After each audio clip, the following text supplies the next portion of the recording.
Good night Punpun part 3 में आप सबका स्वागत है। आज की वीडियो बहुत ही डिप्रेसिंग होने वाली है। जी हाँ, आप सबने सही सुना, क्योंकि इस वीडियो में हमें पुनपुन की मिजरेबल लाइफ देखने को मिलेगी, जहाँ उसके फादर तो उसे छोड़ के चले ही गए हैं, उसकी मॉम भी उसे ज्यादा खास पसंद नहीं करती है और अब तो उसके साथ आइको भी नहीं है। तो वो कैसे अकेले अपनी इस डिप्रेसिंग लाइफ को बिता रहा है, यही सब देखने को मिलेगा। एंड इसी के साथ हमें उसकी मॉम का एक और बहुत ही डार्क सीक्रेट पता चलेगा। तो ये वीडियो बहुत ही ज्यादा इंटरेस्टिंग होने वाली है। सो बिना टाइम वेस्ट किए लेट्स स्टार्ट द वीडियो।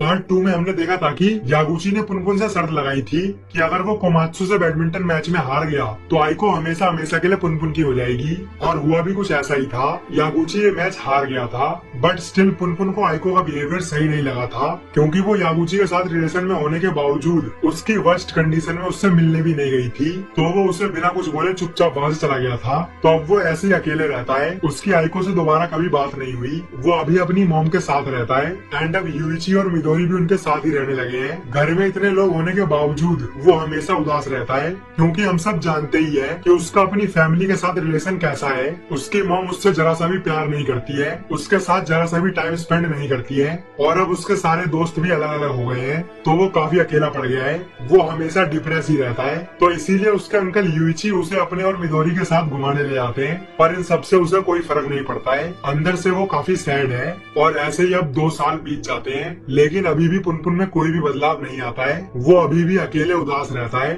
और अब यूइची और मिदोरी ने शादी कर ली है, लेकिन किसी कारण की वजह से यूइची 1 हफ्ते से घर वापस नहीं आया है। तो हुआ कुछ ऐसा है कि मिदोरी से शादी करने से पहले यूइची का एक शादीशुदा औरत से अफेयर चल रहा था। तो ये बात उसके हस्बैंड को पता लग गई एंड अब वो लोग डिवोर्स ले रहे हैं, और उसने यूइची पर केस भी कर दिया है। तो अब यूइची को उसके हस्बैंड को $2 लाख पे करने हैं एज अ कम्पनसेशन। एंड क्योंकि ये बात मिदोरी को भी पता चल गई है, तो इसी वजह से यूइची ने शर्म के मारे घर आना बंद कर दिया है। अब वो बाहर ही अकेले रहता है, जिसकी वजह से अब मिदोरी भी काफी उदास रहने लगी है। मिदोरी और पुनपुन ज्यादातर टाइम साथ ही बिताते हैं। तो एक दिन ऐसे ही मिदोरी और पुनपुन बैठे होते हैं। मिदोरी उसे गले लगा के जोर जोर से रोने लगती है। वो यूइची के अफेयर के बारे में सब कुछ पुनपुन को बताती है, जो सुन के पुनपुन भी एक बार को चौंक जाता है। आगे वो बोलती है, पुनपुन तुम ऐसे इंसान बिल्कुल मत बनना, तुम अपनी मॉम के साथ फ्रेंडली होने की कोशिश करो, वरना तुम्हारी लाइफ भी बर्बाद हो जाएगी। मुझे तुम्हारी बहुत चिंता है। और इतना बोल के वो पुनपुन के साथ गलत हरकत करने लगती है। तो पुनपुन तुरंत घबरा जाता है। मिदोरी उससे बोलती है, बस थोड़ी देर की बात है, तुम बिल्कुल भी हिलो मत। एंड फिर वो उसके साथ शुरू हो जाती है। यहाँ पुनपुन भी खुद को रेजिस्ट नहीं कर पाता है, और फिर सारा काम होने के बाद पुनपुन चुपचाप वहाँ से जाने लगता है। यहाँ मिदोरी उससे आई लव यू बोलती है, बट पुनपुन चुपचाप वहाँ चला आता है। तो आप सब देख ही सकते हो कि ये मांगा कितनी डार्क हो गई, और ये तो कुछ भी नहीं, अभी आगे जो होने वाला है वो इससे भी ज्यादा डार्क है। एनीवेज, तो इसी के साथ हम पुनपुन के दोस्त सेकी को देखते हैं, जिससे अभी तो उसकी बातचीत बंद हो रखी है। मतलब कि वो लोग काफी टाइम से एक दूसरे से मिले ही नहीं है। यहाँ सेकी काफी बोर हो रखा है, क्योंकि अभी ना तो उसके पास पैसे हैं और ना ही कुछ काम करने के लिए। और तभी वहाँ सिमिजू आ जाता है और वो दोनों टहलने लगते हैं। लेकिन तभी उन्हें दीवार पर एक पोस्टर दिखता है, जिसमें लिखा था कि अगर आपको कोई भी काम करवाना है तो इस नंबर पे कॉल करें। तो ये देख के सेकी उसके नंबर की जगह सिमिजू का नंबर लिख देता है, ताकि उसे कोई काम मिल सके और वो कुछ पैसे कमा सके। और यहाँ उसने अपना नंबर इसलिए नहीं लिखा क्योंकि उसके पास फोन ही नहीं है। तो वो नंबर लिख के वहाँ से जा ही रहे होते हैं, लेकिन तभी वहाँ एक आदमी आ जाता है। वो उनसे पूछता है कि क्या तुम्हें पैसों की जरूरत है? तो वो बोलते हैं हाँ। फिर वो उन्हें अपनी एक प्रॉपर्टी पर चलने के लिए बोलता है, जहाँ उन्हें साफ सफाई करनी है। तो वो मान जाते हैं, क्योंकि ऑब्वियसली इसके बदले में उन्हें पैसे मिलेंगे। एंड फिर वो दोनों उस आदमी के साथ जाने लगते हैं। लेकिन तभी सिमिजू के फोन पर एक कॉल आता है। तो इसका मतलब उसने जो पोस्टर पे अपना नंबर लिखा था वो काम आया। ये किसी कस्टमर का ही कॉल है। सेकी उससे बोलता है, हाँ मैं कोई भी काम करूंगा। तो वो उसे मिलने के लिए बुलाते हैं। एंड फिर क्या, सेकी सिमिजू को अकेले छोड़ के जाने लगता है। वो उससे बोलता है, साफ सफाई तो तुम अकेले ही कर लोगे। एंड फिर वो उस कस्टमर से मिलने चला जाता है। ये एक लेडी है जिसे अपने एक्स बॉयफ्रेंड से बदला लेना है, क्योंकि वो दोनों एंगेज्ड थे एंड कुछ ही दिनों में वो शादी करने वाले थे। बट 6 महीने पहले उसने अचानक से इससे ब्रेकअप कर लिया, जिससे दुखी होकर इसने अपनी जॉब छोड़ दी, और उसके बाद इसे दूसरी कोई जॉब मिली ही नहीं। तो तब से ये काफी परेशान है एंड इसीलिए ये उससे बदला लेना चाहता चाहती है। वो सेकी को पैसे एडवांस में देती है और उससे बोलती है तुम उसे कैसे भी करके जान से मार दो।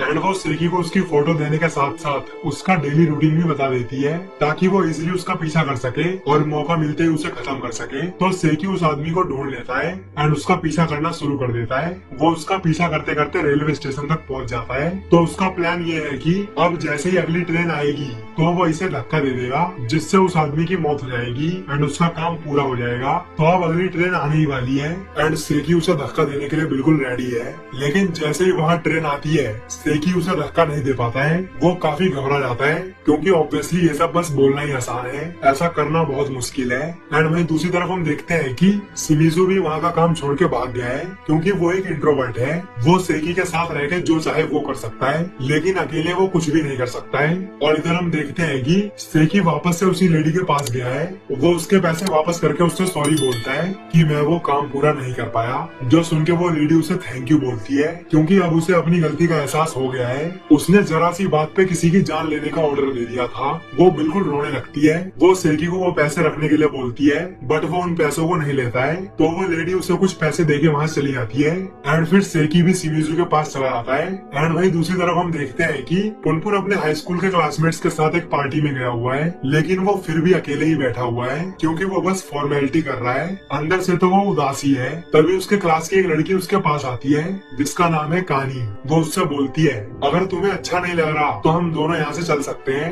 एंड फिर क्या, वो दोनों वहाँ से निकल जाते हैं। कानी उसे थैंक यू बोलती है क्योंकि वो भी वहाँ से निकलना चाहती थी बट अकेले वो कैसे आती। तो उसे पुनपुन मिल गया एंड वो दोनों वहाँ से निकल गए। यहाँ वो पुनपुन से काफी बातें करती है जिसे पुनपुन बस चुपचाप सुन रहा है। उसके मन में बस एक ही सवाल है कि वो कानी से दोस्ती आगे कैसे बढ़ाए क्योंकि उसे चाहिए। तो वो उससे पूछ लेता है कि क्या हम दोबारा से हैंग आउट कर सकते हैं, जिस पे कानी मान जाती है एंड अब वो डेली बेसिस पे हैंग आउट करने लगते हैं। एंड इसी के साथ हमें पुनपुन की मॉम का डार्क सीक्रेट पता चलता है। उसका भी किसी आदमी के साथ अफेयर चल रहा है। तो वो उस आदमी के साथ रूम में होती है। वो उसे बताती है कि मेरे फादर की मौत हो गई है, यानी कि पुनपुन के ग्रैंडपा की डेथ हो गई है। जो सुन के वो आदमी बोलता है तो तुम अपने बेटे के साथ क्यों नहीं हो, वो अभी बिल्कुल अकेला होगा। तो वो बोलती है कि मेरी फैमिली तुम्हारी फैमिली की तरह नहीं है, हमारा रिलेशन अच्छा नहीं है, मुझे मेरा बेटा जरा सा भी पसंद नहीं है। इसके बाद वो उससे बोलती है तुम मुझसे शादी कर लो।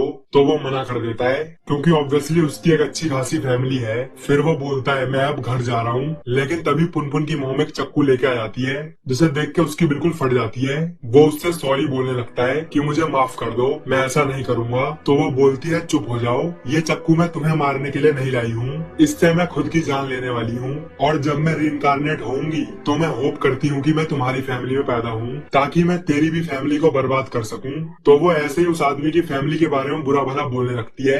एंड तभी अचानक से उसे कुछ हो जाता है, उसकी बॉडी बिल्कुल अकड़ जाती है। तो वो आदमी तुरंत उसे हॉस्पिटल लेके जाता है एंड वहाँ उसे पता चलता है कि उसके लंग्स में एक होल है जिसकी वजह से उसकी लंग्स डैमेज हो गई है। अब जल्द से जल्द उसकी सर्जरी करनी पड़ेगी वरना ना जाने क्या हो जाएगा। तो वो पुनपुन की मॉम को एडमिट करा के वहाँ चला जाता है। एंड ये बात पता चलते ही पुनपुन तुरंत अपनी मॉम से मिलने पहुंच जाता है जहाँ उसकी मॉम उससे सॉरी बोलने लगती है कि मैंने अभी तक तुम्हारे साथ जो कुछ भी किया है उसके लिए मुझे माफ कर दो, पर तुम्हें परेशान होने की कोई जरूरत नहीं है, मिदोरी आने ही वाली है तो वो मेरा ख्याल रख लेगी। तो फिर पुनपुन वहाँ से निकल जाता है एंड अब उसकी मॉम को वॉशरूम जाना था तो वो खुद ही अकेले उठ के जाने लगती है। लेकिन तभी अचानक से वो बेहोश हो जाती है। तो तुरंत उन्हें एक लड़का पकड़ लेता है एंड वो तुरंत नर्स को बुलाता है। वो उन्हें उठाने में उनकी हेल्प भी करता है। इसके बाद वो दोनों बात करने लगते हैं। पुनपुन की मॉम उस लड़के से पूछती है तुम्हारे पैर में चोट कैसे लगी। तो वो बताता है कि उसने अपनी बाइक किसी कार में ठोक दी थी, इसी वजह से उसके पैर में फ्रैक्चर आ गया। और फिर वो दोनों काफी बातें करते हैं। यहाँ पुनपुन की मॉम उससे पूछती है कि क्या हम दोबारा मिलेंगे।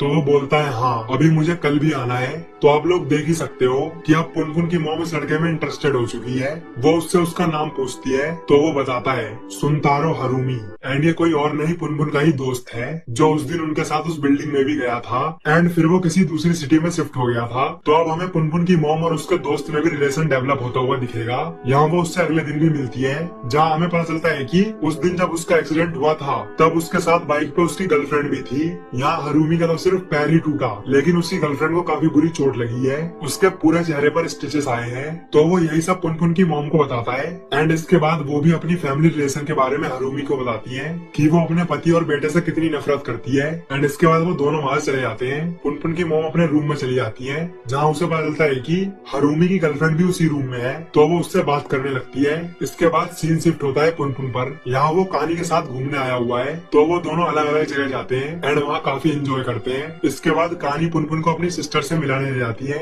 जहाँ उसकी एक दोस्त भी होती है जिसका नाम है साची नानजो।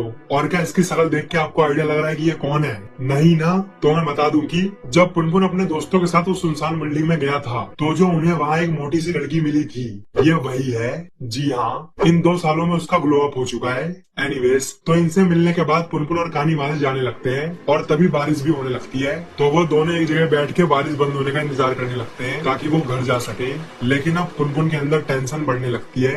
वो मन ही मन सोचने लगता है कि अब कुछ होने वाला है। और तभी कहानी खड़ी होकर उससे बोलती है, मैं अब घर जा रही हूँ, मेरी मॉम इंतजार कर रही होंगी। जो सुन के पुनपुन का दिल बिल्कुल टूट जाता है, क्योंकि उसने तो कुछ और ही करने का सोच रखा है। पुनपुन उसका हाथ पकड़ के बोलता है, थोड़ी देर और रुक जाओ, तो वो मान जाती है। एंड इसके बाद उन दोनों को काफी टाइम बीत जाता है, लेकिन पुनपुन उससे कुछ भी नहीं बोलता है। तो वो बोलती है, आखिर तुम क्या सोच रहे हो? तुमने मुझे रुकने को बोला और अब तुम कुछ बोल भी नहीं रहे हो। अब मैं घर जा रही हूँ। आगे वो बोलती है, अगर तुम्हें कुछ बोलना है तो अभी बोल दो, वरना मैं जा रही हूँ।